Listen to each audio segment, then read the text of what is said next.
처음 들어오신 분도 있는 것 같고요. 지난 시간에는 제가 사실은 제가 하고 있는 그 이주민 사역을 소개하는 것으로 하면서 사실 이제 저 책에 보면 그 뒤에 그 전략 부분에 보면 이주민 선교가 들어가 있습니다.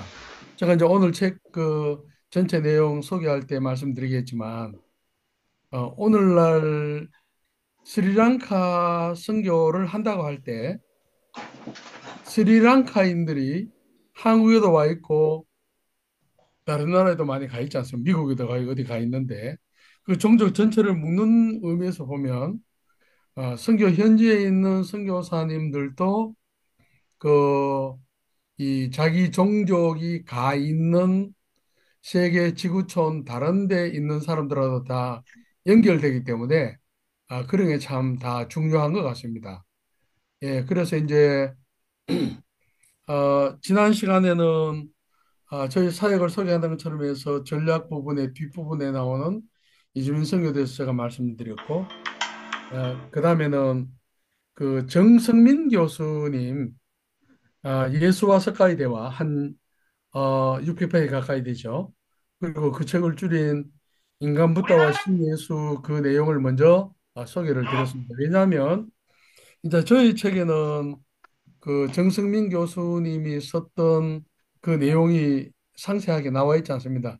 정승민 교수님이 쓴 거는 붓다가 처음에 불교를 시작할 때 자기에 대해서 어떻게 주장을 했고 또 무엇을 추구했는지를 그 불교 그 붓다가 가르친 그 경전이 많이 남아 있지 않지만 가장 많이 남아 있는 그 세 가지 경전을 연구해서 그걸 토대로 종교 철학적으로 그렇게 분석을 했기 때문에 아주 탁월하게 붓다가 아, 무엇을 추구했고 자기에 대해서 어떻게 주장했는지에 대해서 먼저 가르쳐야 그게 되겠다 싶습니다. 왜냐하면 우리가 불교인들에게 전도하고 선교를 할 때, 어, 원래 붓다가 가르친 거하고 많이 벗어나 있죠. 각 곳곳마다. 우리가 이제 그걸 먼저 알아야 되고, 그리고 이제 저 같은 경우에는 그 붓다가 가르친 그 중심 내용이 왜 그렇게 변질되고 각 곳곳마다 불교의 내용이 다른가에 대한 말입니다. 그래서 이제 사실은 우리가 선교제 가면 우리가 책을 가지고 불교를 공부하고 또 뭐 대승불교는 이렇다 하더라 또 상자보 불교는 이렇다 하더라라고 알고 가도 현지에서는 그 우리가 원래 불교를 배운 거와 전혀 다른 것이 있기 때문에 이제 선교사들은 그것까지 다 알아야 되는 것이죠. 예, 이제 드디어 이제 오늘 저 책이 이제 진행해 나갑니다. 전반부는 불교 부분이고 후반부는 전략 부분입니다. 이제 강대영 사무총장님 이제 그 주최인 글을 쓰면서 어 그 선교사가 선교지 나갈 때 자신이 가지고 있는 불교 상식을 포기하고 선교 현지에 깊이 뿌리 박힌 그 불교 아닌 그 불교 있지 않습니까? 그것을 이해하기 위해서는 이 책을 읽는 것이 필요하다. 우리 고려신학대학원의 김성훈 교수님은 터키 선교사 출신인데 이제 본인이 책을 봤는데 기독교인이 쓴 책 중에 이렇게 쓴 것이 없더라고 해서 신대원 학생들에게 불교권 선교를 위해서는 교과서로 사용하면 좋겠다. 이제 그런 이야기를 했고요. 이제 전호진 박사님은 1세대 선교학자 중에는 아주 뭐 원조라고 할 수 있습니다. 이제 이분이 이제 저 개인적으로 아는 가운데 저는 이제 교회 개척하고 신학교 사역하고 하다 보니까 손성교사는 칠판 선교사가 아니다. 뭐 그런 이야기를 했고 그다음에 이제 한철호 선교사님 같은 경우에는 어, 이 불교권에 있어서 선교사들이 사용할 수 있는 책이 나오면 좋겠다라고 제안하고 하신 그런 분인데 이분이 이야기하기를 이슬람권 같은 경우에 다른 종교권은 책이 많은데 불교권은 책이 없는데 누군가가 한번 길을 내면 그 뒤를 따라가고 되면은 결국은 큰 길이 뚫릴 것이다. 이제 제가 하는 것이 오솔길 뚫는 것처럼 이제 삽을 가지고 조금 이렇게 풀숲을 헤치면서 길을 만들어 보았습니다. 이제 그런 개념으로 이야기를 했습니다. 제가 이제 한국의 불교권 선교를 생각할 때 1913년에 일제 시대 때죠. 그때 산동성에 그 중국의 선교사를 먼저 보냈을 때 제가 이야기로는 중국이 유교도 있지만은 불교도 있지 않습니까?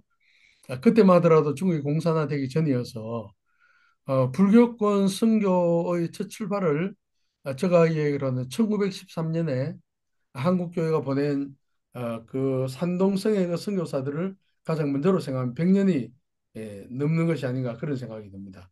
가장 선교사를 먼저 보냈고 선교사를 가장 많이 보낸 것이고 지금 또 그럼에 대해서도 막 대부분이 다 우리가 불교권인데 뭐 더 연구할 필요가 있나라고 생각해서 그런지 몰라도 그 깊은 탐구가 별로 없이 그렇게 하고 있는 부분이 불교권 선교라고 할 수 있습니다.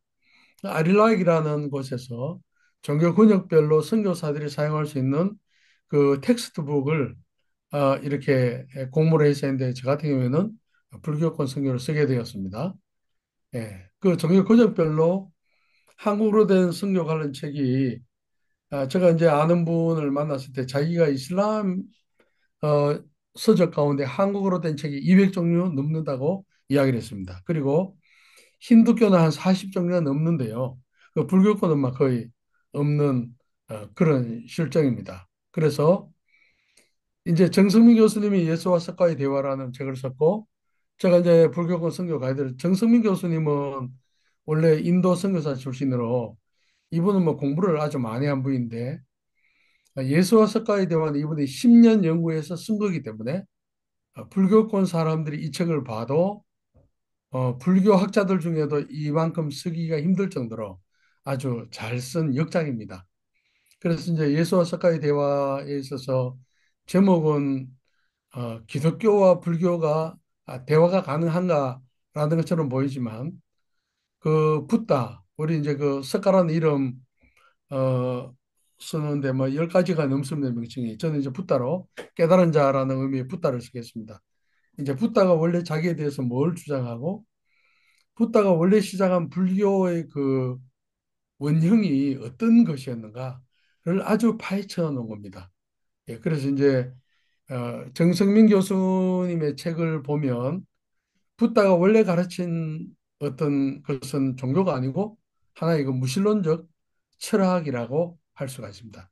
인본주의라고 할 수 있습니다. 그걸 알게 되고 이제 저 책 같은 경우에는 그 불교가 왜 이렇게 각 곳곳마다 다른가, 왜 달라졌는가, 그걸 이제 밝힌 것입니다. 그래서 이제 제가 이제 정성희 교수님을 만나가 교제하고 하는 가운데 제안한 건 뭐냐면, 우리 두 사람이 선교지를 다니면서 선교사님들에게 당신이 붓다가 설파한 최초의 불교를 설명하고, 그렇게 하면 어떤 좋은 점이 있냐 하면은, 현재 우리가 복음을 전하는 선교지에 퍼져 있는 불교가 붓다가 가르친 내용과 얼마나 많이 상이하고 동떨어졌는가를 밝히면 아마 그 현지인들이 조금 이렇게 기가 죽지 않을까. 사실은 그 오늘날 그 불교권 지역에 있는 일반 백성들은 붓다가 정말로 뭘 가르치는지 모르고 자기들이 조상이나 주위에서 가르쳐 주는 것을 가지고 막무가내로 해왔기 때문에 그들과 불교적인 대화를 가능하죠. 대화를 하면서 사실은 이 당신들이 믿고 있는 불교의 원조, 그 창시자인 그 붓다라는 사람이 이렇게 주장을 했는데 당신들이 믿는 내용은 다르다고 하면 아마 그 사람들하고 대화 가능하지 않을까 그런 생각이 듭니다.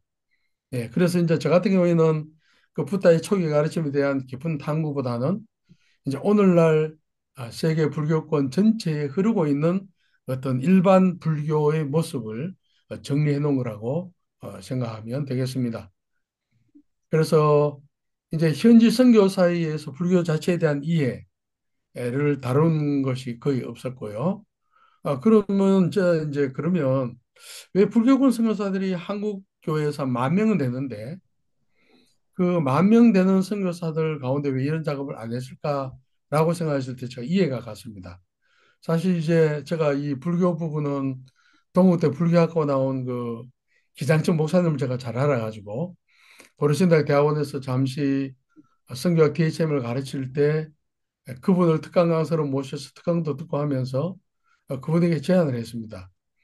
아, 당신은 불교를 전공했으니까 불교 부분은 당신이 쓰고 전략 부분은 내가 쓰겠다 하니까 그분이 자기가 불교 전공자 출신이기 때문에 자기가 불교를 공개하고 글에 대해서 기독교인의 시각으로 쓰고 하면 불교에서 문제를 삼고 하면 맨날 재판받는다고 왔다 갔다 하니까 어, 목회를 못할 지경에 이를 거니까 그래서 사실은 그분의 감수를 받았는데 제가 그분 이름도 다 빼라 해서 감수는 받아 이름 다 빼고 그렇게 했습니다. 그래서 불교를 보니까 진흙탕입니다. 동국대 불교학과에 사용하는 책, 대한불교 조경에서 나온 책, 어느 스님들 책 보면 조금씩 다 달라요. 그 불교는 그 교리나 이런 것들이 통일성이 잘 없어서 제가 이제 어려웠던 게 뭐냐면 예를 들어서 뭐 이게 연기론이라든지 이런 걸 할 때 책을 한 권 봐서는 안 되고 여러 권을 봐야 그 어느 정도 이 중심점을 잡아가지고 좌우로 치우치지 않고 불교에서 이야기하는 그런 것들을 알 수 있을 정도로 그렇습니다. 그래서 불교는 우리 성경은 한 권으로서 동서양이 아주 명백하게 성경 신학도 있지만 조지 신학도 있고 다 있고 해서 그 교리가 분명하지 않습니까? 근데 불교는 교리가 조금씩 다 다르더라고요. 그래서 그걸 정리하는 것이 힘들어서 아마 못했는가 보다. 제가 사실 이걸 하다가 뭐 죽음의 문턱까지 가서 살아난 일이 있습니다. 뇌 동맥이 터졌어요.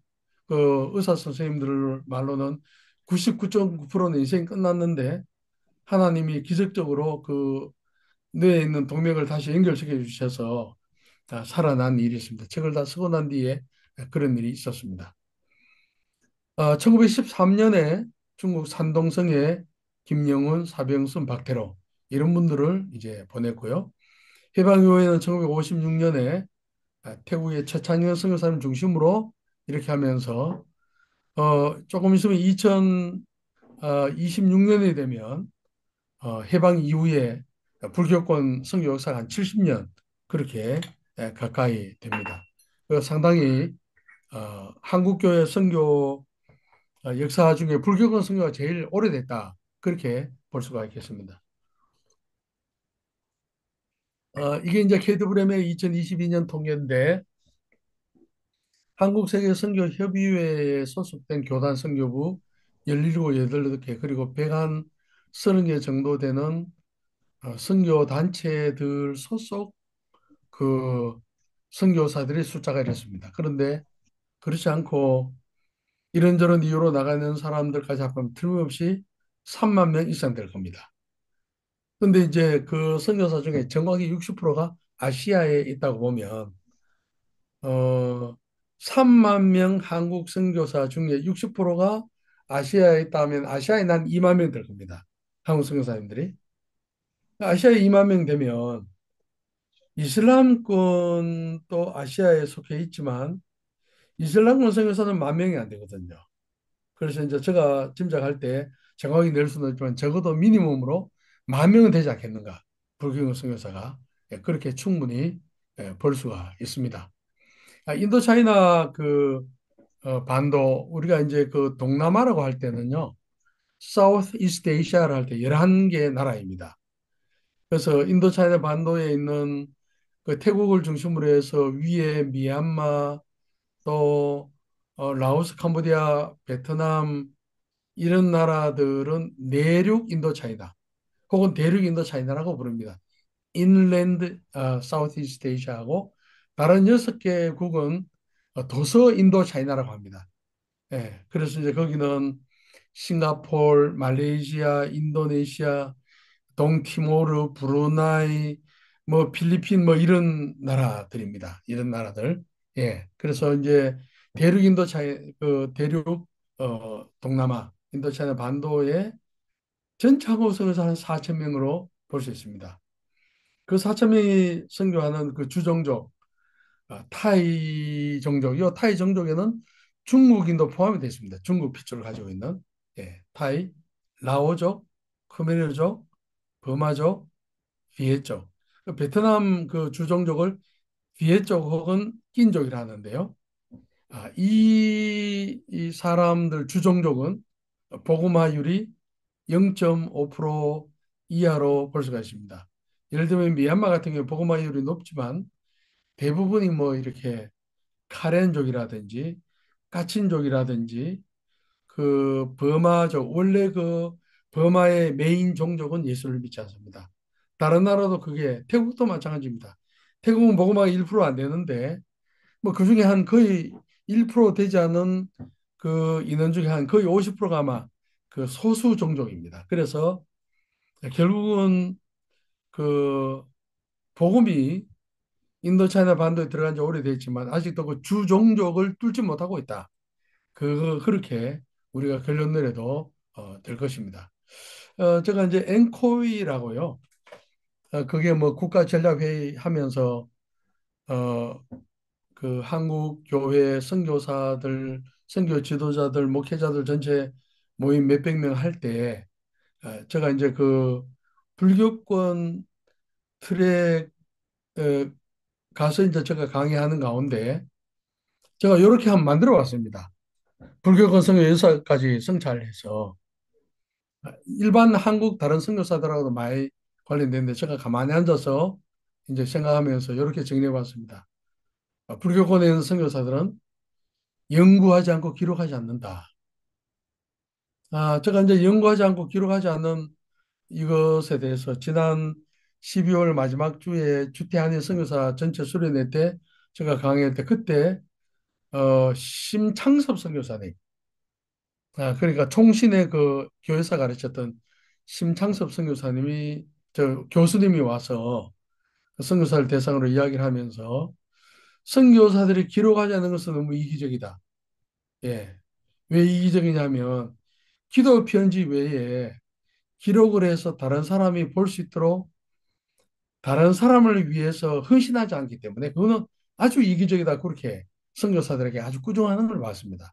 저도 이제 사실 그 이 우리가 기록해서 뭘 연구해 놓고 남겨 놓지 않으면 우리가 이 땅을 떠나버리면 그 후배들이 따라오면서 참고할 게 없는 것이죠. 이제 그런 의미에서 기록하고 연구하는 것은 참 중요한 것 같습니다. 그리고 이제 한국 저는 이제 OF 고신 선교부이면서 OF 선교사를 이제 늘 끝까지 팀 사역을 했는데요. 한국 불교권 선교사들이 팀 사역하지 않고 각계 전투하고 또 중복 투자를 한다. 그다음에 또 이렇게 교회 개척은 사람 개척이지 않습니까? 우리가 조신학을 배울 때 교회란 아담에서부터 예수님 재림하실 때까지 예수 그리스도를 주로 고백하는 그 보이는 교회와 보이지 않는 교회 그렇게 이야기하지 않습니까?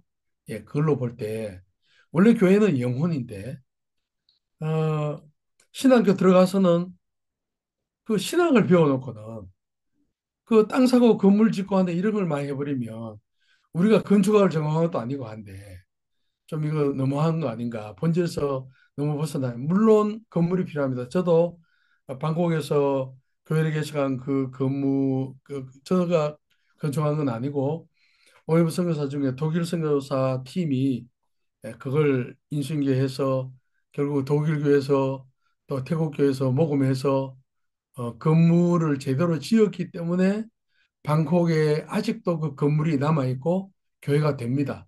그때 뭐 100명 이상까지 올라갔는데요.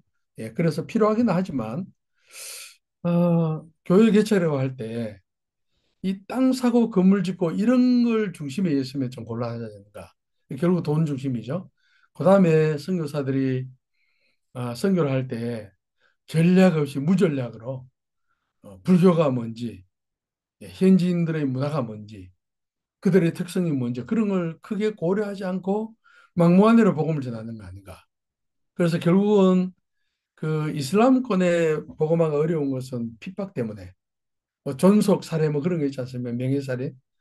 근데 불교권 같은 경우에는 그 의사 전달, 커뮤니케이션이 안 되기 때문에 그 우리는 A라고 전하면 그 상대방은 C로 받아들이는 그런 것 때문에 아마 불교권의 복음 전환이 너무 힘들다는 거죠. 알아듣지 못하는 건 안에 왜곡되게 많아서. 그 다음에 제가 좀 고민해서 넣은 게 방문팀이 너무 많다. 저도 이제 방문팀을 가끔씩 받아봤지만 손님 한 팀을 받으면 호텔도 예약해야 되고 프로그램도 짜야 되고 이래 되면 오기 전에 며칠 전에 분주하고 가고 난 뒤에는 또 피곤하죠. 그러면 방문팀이 일주일을 왔다 갔다 하지만 일주일에 영향 미치는 게 아니고 앞에 한 며칠, 뒤에 며칠 이래 되면 하나님께서 선교사에게 기회를 주시고 어, 후원하게 하시고 일을 하게 하신 것은 선교 현재 있는 영혼들을 위해서 올리다라고 했는데 한국 선교사들은 그 방문팀이 나라마다 다 다릅니다. 예를 들어서 뭐 아프리카나 중남미나 그런 데는 거의 손님이 없습니다. 그런데 이제 가까이 있는 예를 들어서 동남아에 있는 태국이라든지 이런 데는 손님이 너무 많다 보니까 거기에 에너지가 뺏기면 하나님께서 주시는 에너지 가운데 현지인들을 위해서 100% 쓰지 못하고 그냥 다른 목적으로 많이 쓰는 게 있는 거죠. 이런 것들이 좀 성찰해야 되지 않는가라고 제가 한번 적어 본 겁니다. 우리나라 역사를 보면 고구려 소실왕 2년 때 372년 때 불교가 들어왔다고 보고 그리고 뭐 어떤 데는 유교를 숭상하는 조선시대 뭐 승유 억불 뭐 그렇게 하지 않습니까? 그런 시대가 있다 하더라도 결국 불교가 다 완전히 싹 없어지지 않았습니다. 예, 그래서 이제 역사를 쭉 보면 적어도 우리는 1600년의 역사를 가지고 있다. 근데 한 가지 이제 중요한 거는 우리가 1600년의 불교 역사를 가지고 있는 나라에서 태어났다고 성장했다고 할지라도 성교지 가면 우리가 자동적으로 불교를 이해할 수 있는 게 아닙니다. 예를 들면 태국 사람 같은 경우에 기독교 가정에서 태어났으면 그 사람들 불교를 잘 몰라요. 예, 그런 것처럼 실제적으로 우리가 불교 땅에 가면 내가 지금까지 들었던 그 카드라는 그런 수준을 넘어서 나름 그 내가 복음을 전할 대상이 믿고 있는 그 종교에 대해서는 따로 준비를 제대로 할 필요가 있습니다. 예. 그래서 지피지기면 백전불태라는 말이 있습니다. 상대를 알고 나를 알면 백번 싸워도 위태롭지 않다. 이제 제가 이거는 이제 하나 유튜브를 보면서 하나 발견한 건데요. 그 사무라이 그 저 일본 깡패 아시지 않습니까? 일본 조폭, 일본 조폭 그걸 뭐라 하지? 유명한 그 조폭 단체 있지 않습니까? 이제 예, 그 사람들이 떼거리로 그 권투 시합하는데 찾아가서 관장에게 우리하고 당신하고 붙겠다 해서 붙었습니다. 이제 몸에 막 문신 새기고 한 이런 사람들이 누가 이기겠습니까? 제가 이제 그걸 보는데 깜짝 놀란 거는요. 그 태권도 선수 출신으로 관장이 이 조폭 무리들을 한 명, 두 명, 세 명, 네 명 여러 명을 쓰러뜨리는 걸 봤습니다. 그걸 이제 도장 깨기라고 하지 않습니까? 그래서 우리도 그 불교 땅에 가서 복음을 전하려고 하면 불교 자체에 대해서 한번 도장 깨기를 해야 되지 않는가? 예, 그런 생각이 들어서 제가 이걸 한번 넣어봤습니다. 어, 어떤 사람이 유발 하르리라는 사람이 이런 이야기 했습니다. 이 책에 새로운 내용은 전혀 없다. 여기에 내가 새로 연구해서 밝힌 내용은 없다. 나는 널리 알려진 지식을 읽고 새로운 방식으로 표현했을 뿐이다. 책에 새로운 내용이 없다는 것은 전혀 부끄러워할 일이 아니다. 세상에 많은 훌륭한 작품과 업적은 기존 지식을 토대로 하기 때문에 예를 들면 그 신학 박사학위 있지 않습니까? 신학 박사학위도 제가 생각할 때는 90한 90한 6, 7%는 이미 다른 사람이 써놓은 것을 조직적으로 배열하고 논리적으로 통하게 하고 나머지 2, 3%를 새로운 것을 넣은 것이 박사학위라고 저는 생각을 합니다. 저 책도 마찬가지입니다. 이제 새로운 내용은 없고 그걸 불교권 선교사 시각으로 한번 연결해서 불교권 선교사들이 불교를 이해할 수 있도록 그리고 어떻게 하면은 효과적으로 우리가 복음을 전도하고 교회를 개척하고 할 수 있을까? 그렇게 했던 겁니다. 그래서 사실은 저희 책에는 새로운 내용은 거의 없고 다 다른 책을 보고 참조해서 한 겁니다. 제가 이제 그 불교원 성교 가이드 내용을 하면서 이거 내용이 이제 제가 지난 시간에 이야기했지만은 선교 현지에서 2007년, 2006년 12월 말에 들어와서 2007년 고신 선교 훈련 원장을 하면서 제가 불교권 선교사 출신이기 때문에 불교 강의는 저한테 자꾸 맡기는 겁니다. 네, 그래서 이제 좀 준비하게 됐고, 그다음에 고려신학 대학원의 교수님들이 하시는 가 하면은 제가 대신 이렇게 강의하다 보니까 뭐 이렇게 선교 과정 가운데 THM의 뭐 이슬람권 선교사 출신의 교수님은 이슬람권 선교에 대해 가르치고 지금 불교권 선교를 가르쳐야 되니까 자꾸 연구하고 또 그러다 보면 발표하고 하다 보니까 이제 요 배열이 된 겁니다. 나름대로. 일장에는 불교하면은 창시자가 참 중요합니다. 예, 창시자가 중요하고 생애가 중요하고 그 다음에는 그 창시자가 만든 그 불교가 어떤 루트를 통해서 오늘날까지 흘러왔는가에 대한 역사. 예. 그 다음에 이제 두 번째는 이, 이 붓다라는 이 불교 이 창시자가요. 그 당시에 어떤 시대적 배경 가운데 이 불교를 생산했는가. 사실은 붓도는 종교개혁을 한 겁니다. 브라만교와 힌두교로부터 힌두교는 유신론입니다. 신이 많이 있답니다. 다신론이죠. 근데 붓다는 시작할 때 신은 없다.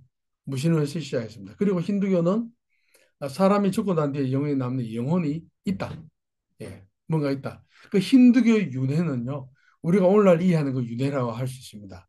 어떤 한 존재가 죽으면 태어남과 죽음을 영혼이 반복하는 게 윤회인데요. 사실 붓다는 그 사람이 죽고 난 뒤에 영혼이 남는 그 무엇, 보통 이제 아트만이라고 하는데 아트만은 없다라고 했습니다. 그 우리 말로 하면은 영혼하고 좀 비슷한 건데요.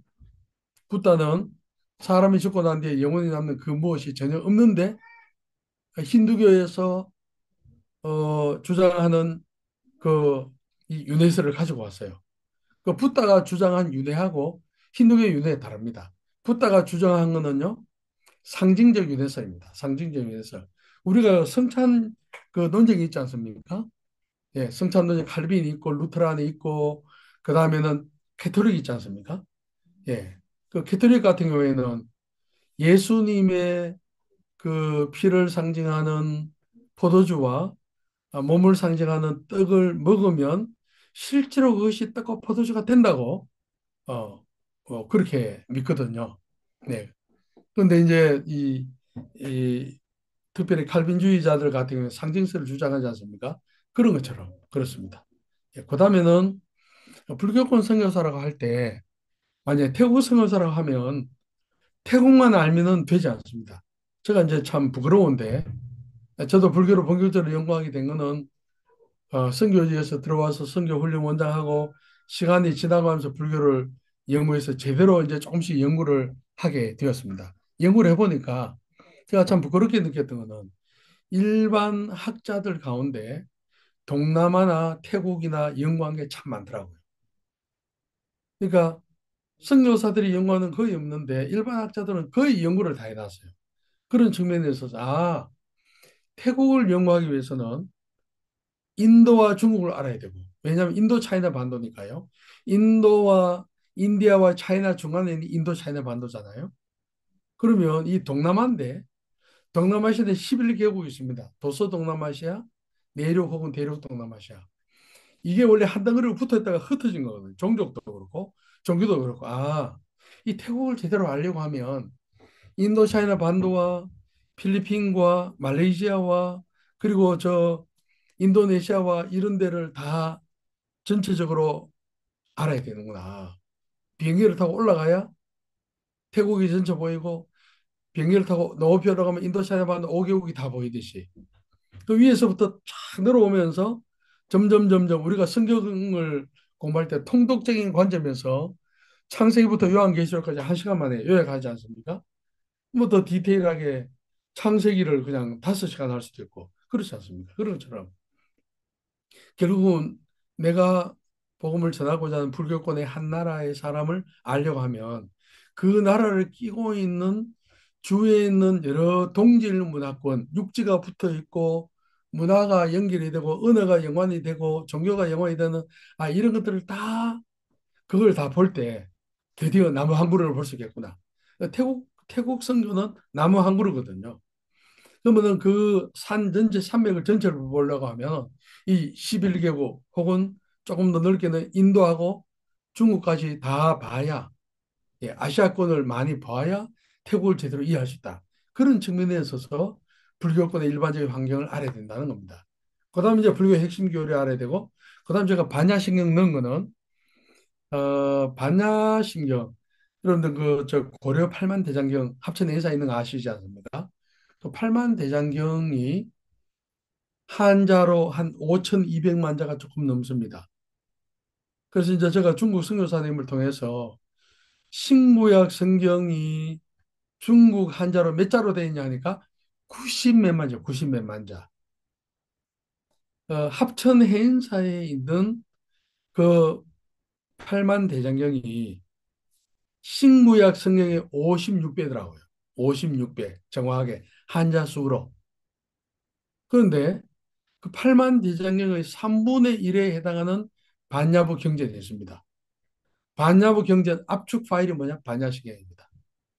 우리가 선교사로 있으면서 불교 그 경전이 각 나라별로 다 하면 한 5천 권 된다고 하는데 그걸 뭐 하나로도 제대로 공부할 시간이 없지 않습니까? 그래서 그러면 이 8만 대장경의 3분의 1에 해당하는 반야부 경전을 압축 파일 만들어 놓은 것을 이해하면 그래도 비록 대승불교이긴 하지만 불교가 진심으로 추구하고자 하는 핵심 이제 한약으로 말하면요 그 조제하는 그 약도 있지만 요즘은 한의원에 가면 그 엑기스를 증기를 막 이렇게 날려해서 가루로 만든 엑기스 뽑은 거 있지 않습니까? 가루로 만든 거.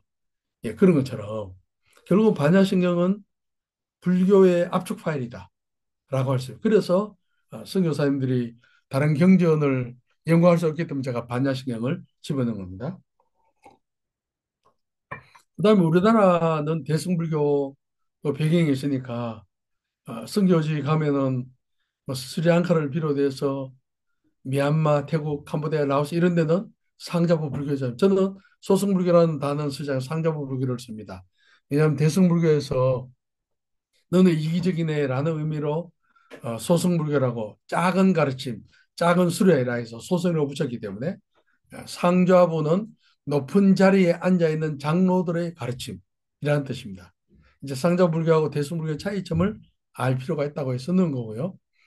그 다음에 우리가 선교지에 딱 도착하면 그 불교가 원래 붓다가 창설한 불교하고는 전혀 다른 귀신 종교, 민간 신앙과 접속된 태국 민간 신앙과 접속된 태국 불교, 미얀마 민간 신앙과 접속된 미얀마 불교, 캄보디아 민간 신앙과 접속된 캄보디아 불교, 캄보디아 불교하고 태국 불교하고 미얀마 불교하고 그 일반 사람들 민초들 속으로 들어가면 완전 다른 불교입니다. 우리 이제 굉장히 당황하죠. 그러니까 결국은 우리가 이걸 알기 위해서는 그 뿌리라고 할 수 있는 원래 붓다가 가르치네요.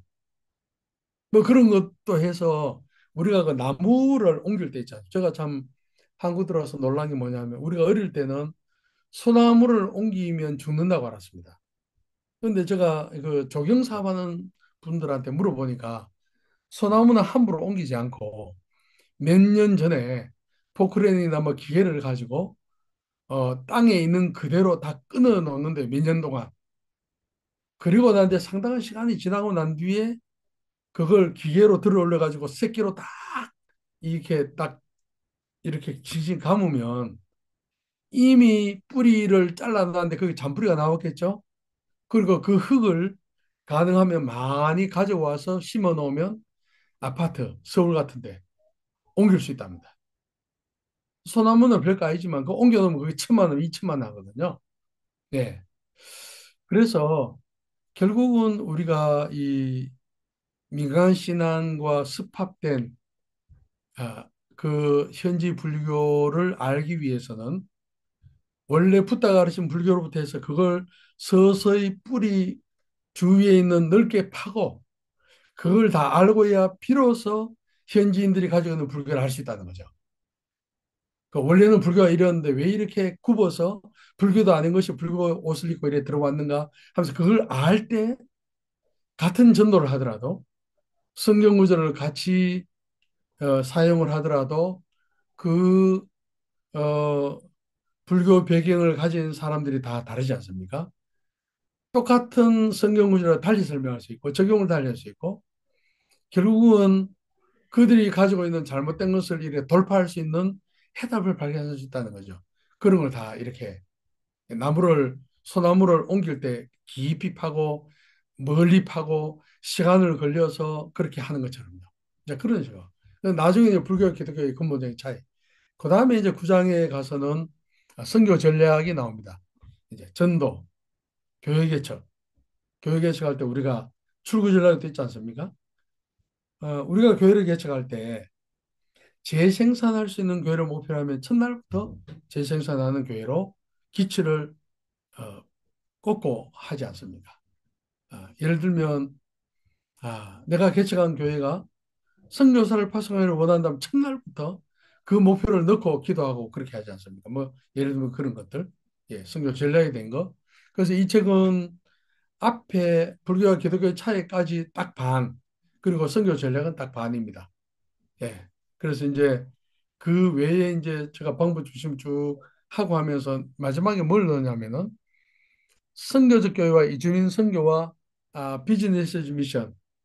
보통 우리 뭐 비즈니스 선교를 하는데 뱀 선교, 밤 선교라고 하죠. 그걸 집어넣습니다. 왜냐하면 선교적 교회는 나중에 제가 전략 부분에 설명하겠지만은 우리가 어떠한 교회를 선교지에 세울까 그겁니다.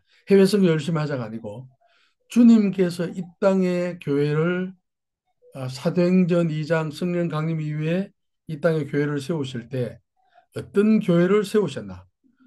예, 선교지에서도 선교사가 그런 교회를 사도행전 이후에 나오는 주님께서 교회를 세우신 그 영적인 DNA를 가진 교회를 개척하자 하는 게 선교적 교회입니다.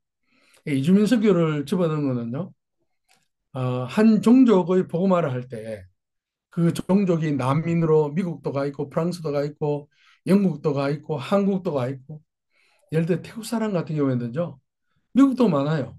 한국도 많고. 한국은 태국 사람이 한 20만 들어와 있습니다. 거의 대부분이 불법 체류자입니다. 한국의 불법 체류자 한 42만 중에 태국 사람이 한 17, 8만을 차지합니다. 예를 들면. 그러면 우리가 태국 복음화를 할 때 태국 내에 있는 선교사가 태국 복음화하는 건 불가능해요. 그러면 누구를 동원하냐면 미국에 이민 가 있는 태국인 중에 하나님 앞에 헌신돼서 주의 종이 되고 신학을 한 그런 사람들이 영어도 잘하겠죠. 태국어 완벽하죠. 그런 사람들을 태국으로 선교사로 보내는 거예요. 예를 들어서. 예. 그러니까 우리 땅에 들어온 이주민들을 어, 복음화하고 그들을 자기 땅에 보내서 자기 나라에만 전도하는 게 아니고 자기 나라 주위에 있는 예를 들어 태국 사람 같은 경우에는 라오스하고 어느 문화적으로 거의 동질 문화입니다. 예. 그런 사람들에게 선교사 보내고 이런 식으로 해서 이 이주민도 하나의 그 같은 종족으로 포함시켜서 태국 선교를 잘하려고 하면 내가 태국 치앙마이에서 하고 있는 고사임을 하는 게 아니고 그 치앙마이에 있는 사람들 가운데 한국으로 일하러 간 사람이 있습니다. 이주 노동자 있고 여러 가지요. 또 공부하러 간 사람이 있습니다. 그런 사람들을 연결해 가지고 그 사람이 돌아왔을 때 같이 동료할 수도 있고 그 사람이 풀타임 사역자로 헌신해 가지고 하는 것을 태국 현재 있는 선교사 도와가지고 교회를 개척하고 그 사람을 라오스의 선교사로 보낼 수 있고 캄보디아 선교사로 보낼 수 있고 그러니까 세계 복음화는 한국 선교사 혼자서 불가능하고 내가 복음을 전하고자 하는 스리랑카 사람, 스리랑카 사람들 영어 잘하지 않습니까? 인도하고 관계되니까. 그런 사람들 가운데 미국에도 가 있을, 영국에도 가 있을 거 아닙니까? 그 중에 뭐 아주 뭐 스카우트도 있을 거 아닙니까? 이제 그런 사람들도 동원해서 다 같이 하는 나라 확장하는데 같이 우리가 동원해야 되지 않나 그런 측면에 있어서 이주민 선교를 그다음에 뱀 선교가 들어간 거는요.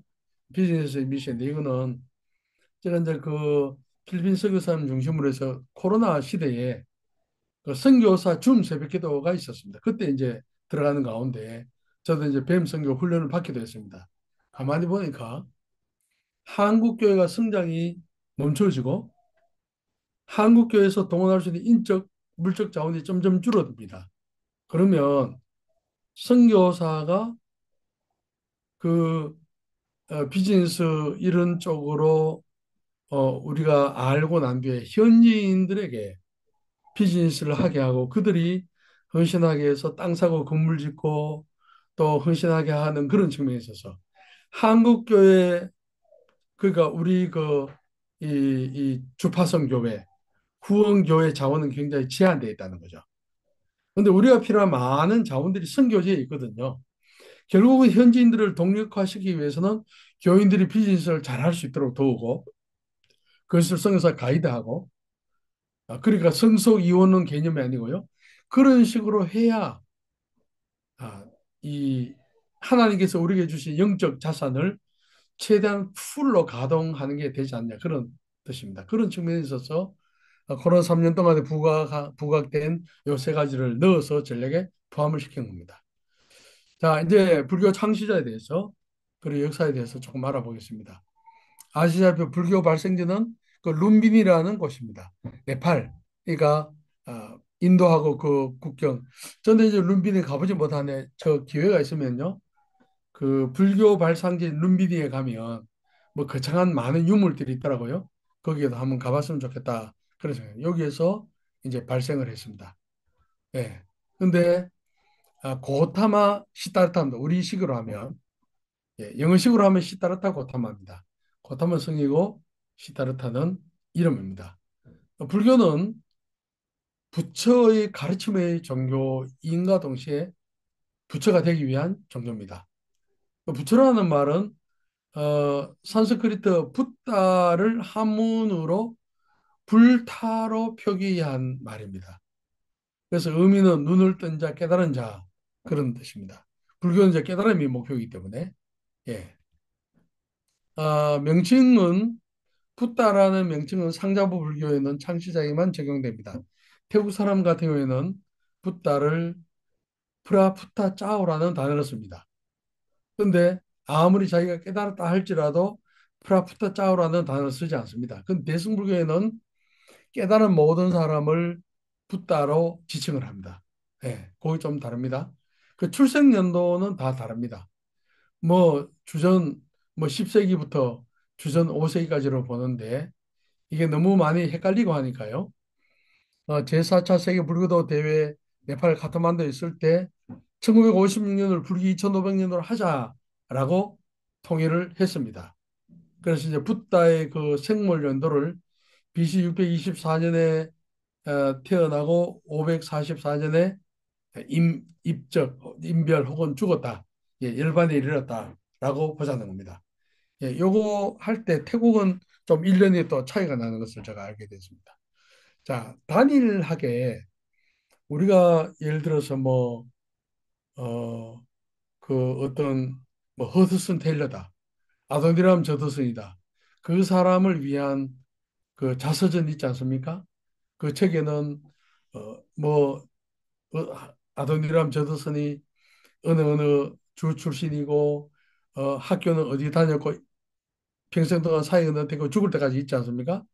붓다의 생애를 그렇게 해놓은 경전이 없습니다. 후대에 다 이렇게 하다 보니까 신화적인 요소가 많이 가미되어 있지만 히말라야 기슭의 카필라 성의 샤카족의 왕자지만 오늘날 말로 하면 도지사 정도 뭐 그렇게 생각하면 될 것 같습니다. 하나의 소국에 거기를 다스리는 그, 이, 거기에 아버지 밑에서 수도다나라는 아버지, 마야라는 왕비, 예, 사이에 출생을 했다. 치앙마이 가면 마야라는 그 백화점이 있는데요. 그 이제 그 붓다의 원래 어머니 이름을 따서 마야라고 하죠. 근데 어머니가 7일 만에 세상을 떠나고 그 어머니의 여동생, 그러니까 붓다에게는 이모죠. 예. 그 파자파티라는 그 이모를 계모로 해 성장했기 때문에 아주 해피하지 않았습니다. 그래서 19세 때 야소다라라는 여자하고 결혼을 했습니다. 그가 이제 범위가 깊어진 이유는 뭐냐 하면은 그 성에 있을 때 사문유한이라고 해서 동서남북 네 개 문을 유관 돌아다니면서 무엇을 받느냐 하면 동문에는 나이 많은 노인을 받고 남문에는 병자를 받고 서문에는 장례행례를 받고 북문에서는 진리를 찾는 수행자인 사문을 받다. 그래서 그걸 보면서 인간 원래의 존재가 그 바로 고난이구나. 고라는 것을 깨닫게 됐습니다. 그 불교의 출발점 바로 이겁니다. 그래서 그는 29살 때 집을 나왔습니다. 출가를 했습니다. 출가한 이유는 자기가 사문유관을 통해서 동서남북 문에서 결론 내린 것은 인간의 근본적인 고인데 어떻게 하면 이 고에서 벗어날 수 있을까? 그걸 위해서 그는 출가를 해서 6년 동안 진리를 찾았습니다. 이런저런 스승들도 많이 만나고 사람들을 만나고 하는데 35살 때 그는 깨달음을 얻었다고 합니다. 출가한 지 6년 동안에. 그리고 80세가 되었을 때 그는 죽음에 이릅니다. 제자가 주는 잘못된 음식을 돼지고기 상황을 먹고 음식 먹고 이제 배탈이 나서 결국은 뭐 배탈 이질 설사로 이제 나중에 죽게 됩니다. 여기에 바로 붓다의 생애를 잠시 요약하면 그렇습니다. 예. 그다음에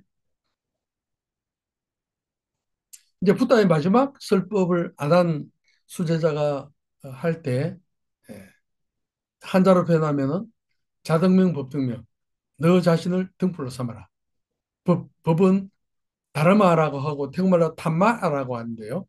그 붓다가 가르쳤던 그 말씀을 등불로 삼아라. 자귀, 법귀, 의지한다는 거죠. 누구를 의지하면 너 자신을 의지하고 붓다가 가르친 그 가르침을 의지하라는 겁니다. 불교 의사를 보통 이제 근본 불교를 할 때 붓다가 35살 때 깨달음을 얻어가지고 80세 때 죽었지 않습니까? 45년 동안 예, 깨달음을 얻은 시점부터 45년 동안 80세 돼서 열반에 들 때까지 제자들이 전파했던 것을 근본 불교라고 이야기합니다. 물론 책마다 좀 다릅니다. 원시 불교는 뭐냐면 붓다가 열반에 든 이후에 한 100년 동안은 어느 정도 다툼이 없이 그대로 왔습니다. 어느 정도 보존이 됐다는 그걸 이제 원시 불교. 예. 그 시대가 끝날 때는 보수적인 파하고 진보적인 파. 뭐 기독교도 보수 진보가 있지 않습니까? 예. 뭐 자유주의 신학이 진보 신학이라고 할 수 있죠. 그런 것처럼 한 100년 이후 됐을 때 상좌부와 대중부로 분열이 됩니다. 요 상좌부가 오늘날 말하는 소승불교가 제일 영향이 많이 있고요. 요 대승부가 나중에는 결국 대승불교의 시초점이 된다고 이제 볼 수가 있습니다. 그리고 부파불교 시대라면 파가 많이 나눠진다는 거죠. 예. 그 원시불교 시대 이후에 한 20개 여개의 분파로 나눠졌습니다. 예. 그래서 예. 대승불교는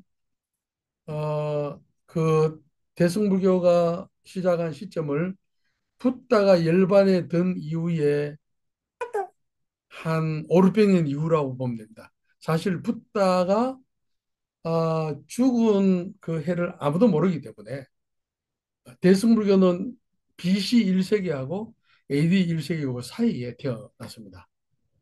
누구나 믿을 수 있는 불교, 큰 가르침, 큰 수레, 누구나 실천할 수 있는 불교. 그러니까 붓다가 가르쳤던 그 불교가 나중에 붓다가 죽고 난 다음에 전부가 그룹이 남은 겁니다. 그냥 밥만 먹고 그냥 이 붓다가 원래 가르쳤던 그 진리만 전문적으로 프로페셔널로 파는 그 그룹만 남은 거죠. 근데 그래 되면은 그 그룹은 결혼을 포기하고 남자가 머리를 깎고 풀타임으로 승려가 되지 않으면 구원이 없다 뭐 그런 식으로 가르치는 거죠. 그래서 대승불교 그게 아니고 제가자, 집에 있는 사람들, 중이 되기 위해서 출가하지 않은 집에 있는 그 사람들도 구원받을 수 있는 일반 민중들을 위한 쉬운 불교. 예, 그게 나타난 거예요. 대승불교. 좀 쉽게 말하면 대승불교는요. 붓다가 조교교육 하기 전에 그 힌두교 브라만교로 돌아간 겁니다. 무신론을 시작했는데 대승불교면은 붓다를 신으로 생각하기 때문에 이제 막 그냥 이 신화적인 존재로 만들었어요. 그 대승불교는 사실은 과거 힌두교 브라만교로 회귀했다고 할 수 있습니다. 그 대승불교고 그다음 이제 밀교가 있어요. 비밀불교. 이건 뭐냐면 인도에서 이제 성립한 건데 대승불교가 인도의 재료 종교가 있지 않습니까? 힌두교, 브라만교, 주술신앙, 기도 뭐 이런 것들이 다 합쳐가지고 그 붓다가 가르친 텍스트를 가지고 최고 경지에 이르는 거 아니고 자기의 체험을 통해서 최고 경지에 이르는 거. 기독교식으로 말하면 극단적인 은사주의자들입니다. 예, 성경의 텍스트보다 더 중요한 것은 방언하고 기도원에 가서 체험하고 병 고치고 한 그걸 하나님 말씀보다 더 위에 올리는 것처럼 밀교가 그겁니다. 밀교가. 예, 그래서 이제 그 힌두교를 지원하는 그룹이 농업집단이었고 이제 상업집단은 이제 다른 그룹을 지원하고 있는데요. 결국은 이 그때 인도의 그 불교가 힌두교를 지원하는 그 농업 그룹이었는데 이 그룹의 구매에 맞는 주술적이고 또 이 전통적인 민속 신앙 같은 걸 가미하고 하다 보니까 밀교가 나왔다고 그렇게 봅니다. 예. 그다음 이제 불교 전파 경로를 보면은 룸비니에서 쭉 내려가서 중앙아시아로 아프가니스탄 그쪽으로 갔지만요. 그다음에 실론이 이제 오늘날 스리랑카지 않습니까? 이제 사실은 여기 있는 바인데 스리랑카에서 버마, 태국, 라오스, 캄보디아 이쪽으로 그다음에 저 밑으로 쭉 갔습니다. 그리고 거기에서 티베트로 그다음에 중국으로 룸비니 중국으로 그다음에 한국에서 일본 뭐 이런 식으로 보통 이제 그 백제 시대 때 뭐 많이 이렇게 전파됐다고 하지 않습니까? 결국 이런 식으로 불교 퍼진 것을 볼 수가 있습니다. 붓다가 세상을 떠나고 난 뒤에 그 붓다의 가르침은 성문화하지 않았습니다. 왜냐하면 고대 인도는 거룩한 가르침은 글로 표현하지 않는다 때문에 붓다가 죽고 난 뒤에 제자들이 딱 모였습니다. 모여서 어떻게 했냐면은 한 사람이 여시하면 나는 붓다가 이렇게 이야기하는 것을 들었습니다. 다른 사람들이 다 동의하면 우리도 역시 그렇게 들었습니다. 한 장 한 장 넘어가면서 붓다가 가르친 것을 암기하는 거예요. 마가섭이라는 그 제자가 붓다가 가르친 것이 변질되지 않도록 하기 위해서 붓다가 세상 떠나고 난 뒤에 막바로 집합을 시켜서 그 붓다의 가르친 내용을 요약하고 그렇게 했습니다. 그리고 아까도 이야기했듯이 붓다가 죽고 난 뒤에 100년 후쯤 되니까 동쪽 교단, 서쪽 교단이 분열이 됩니다. 인도 대륙이지 않습니까? 분열된 이유는 한쪽 교단에서 보니까 한쪽 교단 사람들이 그 당시에 소금은 현금과 같았습니다. 아니, 소금을 막 다른 사람에게 받아가지고 가지고 다니고 막 금을 받아 가지고 다니고 하고 하니까 한쪽에서 문제를 삼았습니다. 아니, 우리 스승은 그런 거 소유하지 말아 했는데 이제 그런 사소한 차이 때문에 동쪽 교단과 서쪽 교단이 분리됐습니다. 서쪽 교단은 붓다의 가르침을 최대한 보수적으로 지키는 상자부 불교, 상자부. 그리고 동쪽 교단은 아니, 붓다가 이렇게 정확히 가르쳐 놨지만 우리는 이것도 소유할 수 있고 이것도 할 수 있고 밥도 하루에 뭐 한 끼 더 먹을 수 있고 이런 식으로 해서 대중부하고 이렇게 분열이 되면서 막 하고 이제 아소카박이라는 사람이 아주 유명한 불교 역사에서도 아주 제일 중요한 사람이라 할 수 있습니다. 이 사람이 인도를 처음으로 통일했습니다. 인도는 큰 대륙입니다. 통일할 때 많은 사람을 죽였습니다. 아주 어떻게 보면 전쟁으로 보면 아주 위대한 왕인데 이 사람이 많은 생명들을 죽이고 난 뒤에 좀 쉽게 보면 회심을 했어요. 아, 내가 잘못했구나. 사람을 죽이면 안 되구나. 하면서 그 이 불교계를 집합을 시켜서 이 붓다의 가르침을 이렇게 예, 체계적으로 정리한 거죠. 그 결집이라 하죠. 예, 예, 결집. 그리고 뭐 4차 결집, 그리고 이제 4차 결집 2세기 될 때는 대승불교 최초의 결집하면서 상자부 불교는 바로 이 4차 결집 인정하지 않습니다. 대승불교 환경이기 때문에. 그래서 뭐, 4차 결집 뭐 이런 식으로 계속 나갑니다. 이제 경전이 문자화될 때는 대승불교가 등장할 시점입니다. 기원 전후. 그러니까 보십시오. 붓다가 가르치고 죽고 난 뒤에 5, 600년이 흘렀는지 아무도 모르지만 그 정도 기간 동안은 이걸 아무도 글로 정리를 안 했는데 대승불교가 생기고 이후부터 이제 이 정리하기 시작합니다. 예, 그다음에 뭐 참불성이라는 존재가 있었습니다. 붓다 생애를 찬양한 찬탄불과 거리 공연하는 그 붓다가 죽고 난 뒤에 사람들이 붓다의 출생지당을 찾아오는 겁니다. 나중에 시간이 지나면서 승려들은 절에 가서 풀타임으로 프로페셔널로 연구를 하고 그다음에 승려 아닌 어떤 그룹이 붓다의 생애를 이야기하기 위해서 참배객들에게 뭐 탑 있고 붓다가 죽고 난 뒤에 뭐 뼈를 나누어 가지고 절을 짓고 머리카락 뭐 예를 들어서 쉐다곤 그 이라고 미얀마 가면요. 그런 데는 붓다의 머리카락 하나를 가지고 뭐 100m 넘는 어떤 그걸 만들고 그랬지 않습니까? 이제 그런 어떤 붓다를 신으로 숭상하도록 만든 그런 참불성입니다. 붓다의 생애를 이야기식으로 우리말로 하면 판소리식으로 이야기식으로 스토리텔링으로 해주고 하는 이런 그룹들 때문에 붓다를 신으로 만든 겁니다. 예. 붓다를 믿고 따르도록 신의 자리에 올려놓은 거죠. 예. 그 인도에서 1203년에 인도 최대 사원인 비크라마시라라는 그 사원이 이슬람 군대에 파괴되면서 인도에서는 완전히 불교가 완전히 전멸되는 그런 일들이 일어나면서 실제로 이 불교가 인도에서 주전한 1세기 그러니까 대승불교가 태어날 그 시점에 인도에서 중국으로 불교가 전파되면서 종파 중심으로 발전이 됐습니다. 뭐 천태종, 뭐 무슨 이런 많은 종파가 있지 않습니까? 그건 중국에서 이렇게 각 종파마다 소위 경전이라고 있습니다. 그 종파가 중요하게 생각하는 경전, 대한불교 조계종이 중요하게 생각하는 경전과 천태종이 중요하게 생각하는 경전이 다르거든요. 많은 경전 중에 가장 중요한 중심경전을 삼은 뭐 그런 식의 이제 불교가 중국에서 되고 그 다음에 이제 서구를 중심으로 해서 이 전파된 불교 보면 우리가 불교를 제대로 연구하려면요 아시아로 가면 안 되고 미국이나 독일이나 저쪽으로 가야 됩니다.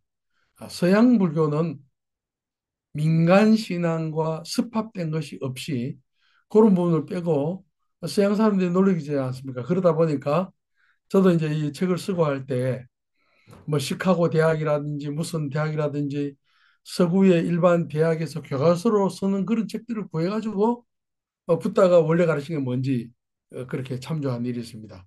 그래서 그들의 이성적인 그런 바탕 위에 붓다가 원래 가르쳤던 민간 신앙, 민속 종교적 색채를 없애고 예, 그래가지고 이 서구에 많이 퍼져 있습니다. 예. 불교 탄생 시대적 배경을 보면 아리안족들이 인도로 이동을 하게 됩니다. 뭐 어떤 사람은 뭐 BC 20세기부터 15세기 정확하지 않습니다. 근데 이렇게 해서 크샤테리아 계급인 아리안 전사들이 해서 부족 중심으로 인도 대륙이 16개 국가로 이렇게 편성이 됩니다. 축의 시대라는 단어를 썼는데 지구가 23.5도로 축을 중심으로 해서 기울어져 있지 않습니까? 그런 것처럼 이때 등장한 사상과 철학, 종교가 오늘날까지도 인류 사상의 중심축을 역할을 하고 있다라는 의미에서 주거의 시대란 이거 하나의 가정입니다. 그래서 주거의 시대 한가운데인 700년, 주전 700년, 저 500년 사이에 탄생한 종교가 불교입니다. 그래서 브라만교의 중심 사상은 받아들였지만 불교는 아리안과 원주민 사이에 태어난 사람들이 상공업에 종사하면서 자유와 평등 사상을 확대하면서 인간의 평등을 부르짖은 종교로 탄생했습니다. 브라만교와 힌두교는 인간은 태어나면서부터 근본 자체가 사람마다 운명이 다르다고 하지만 불교는 그것을 혁파하고 그게 아니다. 예. 자기가 개인적으로 참선행하고 어떻게 하면 최고경제 이른다라고 누구나 최고경제 이른다 그렇게 했습니다. 그래서 제가 이제 이걸 하는 가운데 이렇게 그림을 한번 그려봤습니다. 브라만교와 힌두교에서 개혁한 게 불교인데 그런데 브라만교와 힌두가 가지고 있어도 원래 그 중심의 윤회, 업, 해탈 이런 것들은 불교가 가지고 왔습니다. 브라만교 같은 경우에는 바르나라고도 하는데요. 이 카스트 제도 정신으로서 이 바르나라는 것은 이 피부 색깔을 이야기하는 겁니다. 그, 그 인도 그 아까 이야기했듯이 아리안족이 이동했다고 하지 않습니까? 아리안족들이 이동할 때 이 사람들은 피부가 희거든요. 이 아리안족이 독일 종족이란 말입니다. 여러분들 인도 사람들 가운데 독일 사람 비슷한 걸 발견할 거예요. 그 종족이 같아요. 이제 그 종족이 바르나라고 제도를 하면서 원주민들을 지배하기 위해서 자기들이 피부 흰 걸 이용을 해가지고 그 사람들을 지배하기 위해서 만들어낸 것이 그 바르나제는 그 카스트에서 전신이라고 할 수 있습니다. 그 브라만교는 최고 목표가 버마이입니다. 우주를 주관하는 어떤 영적인 존재하고 내 속에 있는 영적인 존재가 하나 되는 거, 그 버마이리를 합니다. 하여튼 힌두교는 다신교입니다. 다신교적 일신교라는 건 뭐냐면은 신이 많이 있습니다. 많이 있지만 그 중에 하나 중요한 신을 중심으로 삽니다. 그런 뜻입니다. 인격 신앙. 예. 불교는 카스 제도를 반대하고 불신론 신은 없고 무아론 영혼도 영혼이 남는 영혼도 없다. 만민평등 사상. 불교가 이제 종교 개혁을 한 겁니다. 아련족의 원주민을 정복한 이후에 바르나 제도 칼라를 통해서 신문 제도를 하면서 그게 결국은 이, 이 계급 제도가 생겼는데 보면 브라만, 크샤트리아, 바이샤, 수드라 이제 그 사계급 안에 들어가지 않은 불가촉 천민이라고 있지 않습니까? 가서 타치만 해도 부정타는 달리시라는 그런 이런 어떤 시스템을 불교는 혁파를 한 것입니다. 부탄은 왜 저격을 했는가? 힌두교의 미신적 기복 신앙을 부인한 거고 다신교적 신앙을 부인했어요. 신은 없다기 때문에 완전히 인본주의입니다. 불교는 시작할 때 힌두교의 유아론 인간이 죽고 난 뒤에 영혼이 남는 영혼이 있다. 아트만이 있다. 그걸 거부했고 힌두교의 숙명론적 윤회설 인간이 태어날 때부터 근본이 개인마다 급이 다르다는 걸 노한 겁니다. 그리고 힌두의 카스트 제도를 부정한 겁니다. 제가 이제 이 생각을 하면서 힌두교는 동물 제사를 지내지 않습니까? 구약 시대처럼 동물의 피를 가지고 제사를 지내하죠. 그래서 이제 무신론적 입장에서 보면 사람 지가 잘못해놓고 애꿎은 잘못한 거 없는 동물 막 목을 따서 피를 흘려가지고 제사를 지내고 한다는 그게 너무 비논리적으로 보인 거겠죠. 붓다 입장에서는. 인간 지가 잘못해놓고 뭐 보이지 않는 신에게 신의 마음을 달렸다고 동물을 잡아가 피를 막 하고 하는 그게 그 짓거리가 너무나 미신적이고 웃기게 보이는 거죠. 예. 불교 선교사를 위해서 선교사들이 뭘 준비해야 되는가? 예. 우리가 어떤 나라를 갈 때 그 나라의 정치, 경제, 사회 문화를 다 이해하는 게 중요합니다. 저 이제 그 OF 선교사 중에 스승이 지금은 세상을 떠났지만요. 제가 신학교 사이에 있던 파야오 신학교 거기를 세운 그분인데 그분이 언어를 참 잘했습니다. 커튼을 쳐놓으면 태국 사람들이 외국인이 모를 정도로 참 잘했는데요. 그분에게 제가 언어를 공부하다가 한번 질문을 편지를 보냈습니다. 어떻게 하면 태국어를 잘하느냐? 그분이 한마디로 이야기했습니다. 태국 신문 중에 제일 많이 읽는 신문을 읽어라. 그 타이라시아라는 신문이 있습니다. 우리말로 뭐 동아조선 뭐 이런 거죠. 그리고 사설을 읽어라, 신문을 읽어라 그러더라고요. 예를 들어 스리랑카 선교를 제대로 하려면 스리랑카 일간지 중에 제일 많이 읽는 그 신문을 봐야 됩니다. 그래서 정치, 경제, 사회, 문화를 알고 그다음에 불교의 중요한 교리 부탁 올려 가르쳤던 거. 그다음에 불교 전체 다 알고 우리가 경전 볼 수 없기 때문에 반야신경을 제대로 좀 알자. 그리고 우리 한국 선교사들은 상자부 대승불교 차이점을 알아야 되고 그다음에 선교지 민속불교를 이해할 때 우리가 드디어 그들을 이해할 수 있지 않나 그런 겁니다. 여기 보면 이제 뭐 이 세계 불교를 보면요 빨간 거 있지 않습니까? 요거는 상자부 불교입니다. 베트남은 대승불교입니다. 베트남, 차이나, 일본, 한국 이런 대승불교입니다. 뭐 홍콩, 대만 이런 다. 그 다음에는 그 주황색 있는 거 몽고, 티베트 이런 거는 이제 티베트 불교라고 하죠. 예, 보면은 지구촌 불교 보면은 색깔이 진할수록 불교 농도가 높은데 대부분 아시아에 다 있는 것을 볼 수가 있습니다. 동남아시아 일반적 환경을 보면 아까 제가 요 11개국을 이야기를 했는데요. 요 줄 위에 있는 건 인도차이나 반도 그 내륙 혹은 대륙 동남아시아 밑에는 도서 동남아시아 예, 여기 6개국이 요런 걸 우리가 이해를 해야 되는데 동남아시아 문화적 영향을 미친 지역을 보면은 인도 차이나 인도와 중국 사이에 또 이 아랍 상인들이 왔다 갔다 하면서 무역을 했습니다. 또 유럽 사람들이 식민지 정복에서 왔다 갔다 했습니다. 그러니까 이 사우스 이스트 아시아 11개국은요. 인도와 중국과 아랍과 유럽의 영향을 받았다는 겁니다.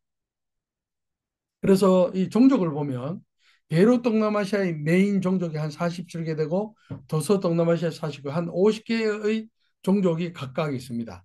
그러면 100개의 주종족이 있습니다. 대부분의 불교인 나라는 태국, 미얀마, 라오스, 캄보디아로 볼 수 있고요. 타종교 불교가 공존한 싱가포르, 베트남. 베트남은요, 불교가 메인 종족이 아니에요. 조성숭배 아주 강합니다. 베트남은 유교 강하고 우리 한국 사람하고 너무나 많이 달라요. 종교적으로. 베트남 노동자들이 가장 열심히 일합니다. 한국에 오면. 그들을 이해하기 제일 쉽고요. 그 다음에 대부분이 이슬람인 나라는 말레이시아, 인도네시아. 그러니까 인도, 중국, 아랍, 유럽이 들어오면서 이런 어떤 종교적인 영향을 끼쳐가지고 이 11개 지역이 이렇게 됐다는 것이죠. 예. 보면, 여기 보면은 메인 종족, 제가 한 몇 분, 1, 2분 내로 마치고 또 대화하겠습니다. 여기 보면 버마족, 예수 안 믿고, 타이족, 라오족, 크메르족, 낀족. 예, 불교가 미얀마는 한 90%, 태국은 한 94%, 라오스는 한 65%, 캄보디아는 한 97, 8%, 베트남은 한 7.5%. 그 여기 보면요. 태국만 외세의 완전한 지배를 받지 않았습니다. 태국 지도를 보면 거기에 심장처럼 중간에 있는데 태국 위에 있는 미얀마하고 태국 남쪽 밑에 있는 말레이시아를 영국이 지배를 했고 태국 오른쪽에 있는 라오스, 캄보디아, 베트남은 프랑스가 지배를 했습니다. 태국은 거기 있으면서 그걸 잡으면서 한 번도 불교가 완전히 왕창 묻은 적이 없어요. 그런데 라오스, 캄보디아, 베트남은 프랑스가 지배를 하고 그 다음에는 베트남 전쟁이 있었고 또 베트남하고 또 이렇게 인근 나라하고 하면서 불교가 막 왕창 무너지기도 하고 그랬습니다. 사실은 캄보디아 같은 데는 전쟁을 통해서 그 폴포트 정권이 일어나서 사람들 많이 죽게 한 그런 것들 때문에 불교 맥이 끊겼는데 베트남 같은 경우에도 그 이 베트남 전쟁 때문에 많이 끊겼죠. 특별히 그 프랑스 지배를 받아 프랑스는 캐톨릭이지 않습니까? 캐톨릭 영향이 많고 캐톨릭도 지금 한 6, 7% 되는 거죠. 예를 들면 예. 베트남은 좀 다른 나라들하고 좀 다른 것을 우리가 볼 수가 있습니다. 그래서 인도 차이나 반도 이 내륙 인도 차이나 대륙 인도 차이나를 볼 때는 메인 종족은 예수를 안 믿다는 겁니다. 기독교 교리는 이 불교, 특별히 상자 불교 교리가 아주 멀리 떨어져 있습니다. 근데 베트남은 나머지 네 개 나라와 좀 다르다는 것을 알 수가 있습니다.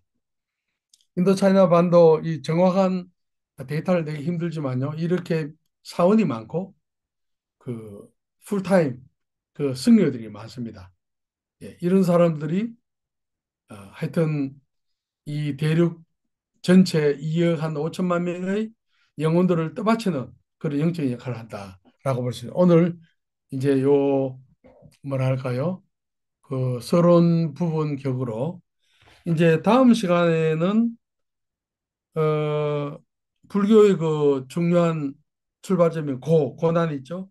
연기, 업, 윤회, 육바라밀 뭐 이런 것들. 그러니까 교리의 핵심 부분을 다음 시간에 할 겁니다.